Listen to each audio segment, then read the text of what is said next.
A ruling from an Oklahoma County judge in an open records case involving emails from the governor's office appears headed to a higher court. The governor's office expects an appeal, and the ACLU, representing the Lost Ogle website, makes clear they intend to file one. At issue is whether Oklahoma's governor has a privilege to keep records secret. The governor's office released 51,000 pages of documents to the news media following a more than 3-month-long wait for emails that involved her decision not to expand Medicaid under the Affordable Care Act. But left out was 31 other emails that the governor's counsel said she did not have to reveal. Ryan Kiesel is executive director of the Oklahoma ACLU. The executive branch went in asserting 3 privileges. Those were executive privilege, attorney-client privilege, and an exemption for deliberative process. The satirical website, The Lost Ogle, went to the ACLU and filed suit, arguing the governor did not have the authority to keep those 31 emails secret. Oklahoma County District Judge Barbara Swinton has ruled one of those exemptions does in fact apply. Judge Swinton held that the deliberative process privilege is recognized under common law in Oklahoma, and it is supported by Supreme Court rule as an exemption to the Oklahoma Open Records Act.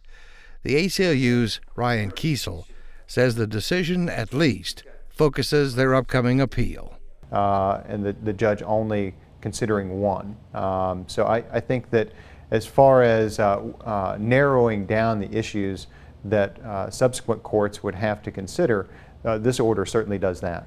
The governor sees the ruling differently. In a statement from her communications director, Alex Wentz, that privilege is commonly exerted by chief executives on both state and federal levels to protect the ability to receive candid private advice on issues of public policy. In a posting on their website, the Lost Ogle responded, "Although we didn't win the case, we didn't necessarily lose it either. And that's because the judge agreed with us that Mary Fallon does not have the executive privilege to withhold the emails. That's important."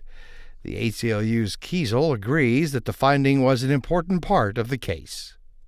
Which, as important as the governor of Oklahoma is certainly not to the level of privilege that the Chief Executive of the United States, Commander-in-Chief of the United States, is afforded. Kiesel also asserts that the governor's power to use the deliberative process privilege is limited. The governor is no longer going to unilaterally be able to call a document privileged under deliberative process and then not ever turn it over to the public. That assertion of deliberative process has to be tested by the court. The test in this case is another part of the judge's ruling. The defendant is ordered to produce a privilege log of the 100 documents at issue. While the judge said the content of the emails may be withheld, the privilege log must include dates, sender, recipients, and reference lines included. And while that information will help understand who was lobbying the governor's office, Kiesel says it falls short of real openness in government. What the people of Oklahoma are entitled to is the full content of these records. And as this litigation goes on, I think that we still are very confident that that's what will happen. The statement from spokesman Alex Wentz shows the governor believes that she has been truly transparent and open. We have to date released over 100,000 pages of documents in response to open records requests, more than all other Oklahoma governors combined. We will continue to release our records and maintain our commitment to open government. The statement also recognized that the decision is not the end of the issue. We expect today's ruling to be just the first step in a longer legal process. The judge's decision is based on common law, something that is superseded by statute and the Constitution, and which will be at the root of an appeal. Kiesel says if lawmakers really wanted Oklahoma's governor to have that kind of power, they could have already done it. If the executive branch or the legislature want to create a deliberative process exemption, there's a way for them to do that very easily. The problem is that I don't think that the people of Oklahoma would go for it. The Lost Ogle and the ACLU believe the unreleased emails go to the heart of the decision-making process. Both under our Constitution and under the Open Records Act, the people of Oklahoma are afforded a front row seat, if they want to take it, to how their government is being operated and how decision makers are making the decisions that impact their lives in big ways and small. And that's what this case is fundamentally about. Judge Swinton gave the governor 20 days to turn over the logs of those 31 emails. The Oklahoma Attorney General has issued a legal opinion that says the legislature violated the state constitution in drafting the fiscal year 2015 state budget. The opinion was sought by a Democratic state representative who says the decision raises a host of questions on what happens next if the state budget is out of balance. Attorney General Scott Pruitt's opinion determined that the legislature's order to the State Equalization Board to take $7.9 million from the Oklahoma's Promise Trust Fund for use elsewhere in the budget was unconstitutional on at least 3 different counts. The opinion found that because Senate Bill 2127 is a general appropriations bill, it can contain only appropriations and cannot contain any substantive law, which it currently does. That if the law was a special appropriations bill, it would still be unconstitutional because it fails to comply with the single subject rule. And under the Constitution, the legislature lacks the authority to direct the State Board of Equalization on how to calculate the amount to be certified as available for appropriation. In other words, they lack the authority to do what they did. House Minority Leader Representative Scott Inman asked for the legal opinion and says the next move appears to be up to the State Equalization Board, which is chaired by the governor.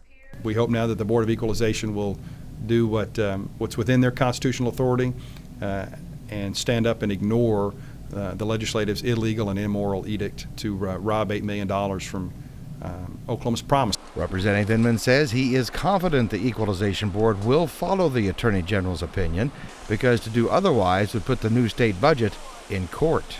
Because anything else would require would trigger the Regents for Higher Education to sue the state and require that money be placed back in there. Representative Mike Reynolds has already said he expects a lawsuit to be filed challenging various provisions of the new state budget as unconstitutional. Representative Inman says he thinks there are other violations as well. We're currently combing through the budget.